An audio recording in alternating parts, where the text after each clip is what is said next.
بسم اللہ الرحمن الرحیم۔ نیک سیرت بادشاہ کی ملکہ سے نصیحت آموز گفتگو۔ ہندوستان پر ایک نیک بادشاہ حکومت کرتا تھا۔ وہ شاہی خزانے سے ایک پیسہ بھی نہیں لیتا تھا۔ وہ کہا کرتا تھا کہ شاہی خزانہ عوام کا پیسہ ہے اور عوام پر ہی خرچ کیا جانا چاہیے۔ وہ ایک بہترین خوش نویس بھی تھا۔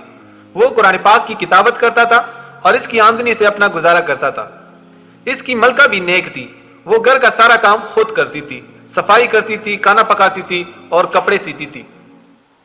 غرض کے گھر کے سارے کام کاج خود اپنے ہاتھوں سے کرتی تھی۔ ایک دن ملکہ کا ہاتھ روٹی پکاتے ہوئے جل گیا۔ جب بادشاہ گھر آیا تو ملکہ نے کہا، مجھے ایک خادمہ رکھنے کی اجازت دے تاکہ وہ گھر کے کام کاج میں میری مدد کرے۔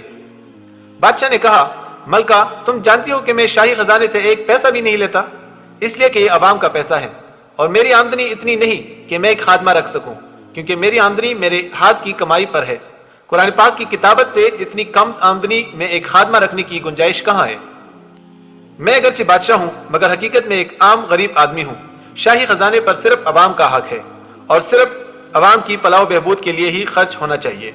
اگر آج میں اس خزانے سے کچھ لوں گا تو کل خدا تعالیٰ کو کیا جواب دوں گا؟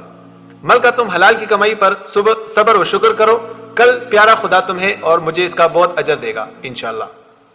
بادشاہ کی ملکہ بھی چونکہ سمجھدار اور نیک تھی اور صبر و شکر کرنے والی تھی، اس لیے پھر سلطان سے اس سلسلے میں کچھ نہ کہا اور گھر کے کام کاج خود ہی کرتی رہی۔ اس لیے کہا جاتا ہے کہ خدا سے دوستی رکھنا ہو تو اپنے ہاتھ سے کماؤ اور حلال رزق سے اپنے خاندان کی کفالت کرو۔ اب آپ اس بادشاہ کا نام بھی جان لے۔ اس کا نام تھا سلطان ناصر الدین۔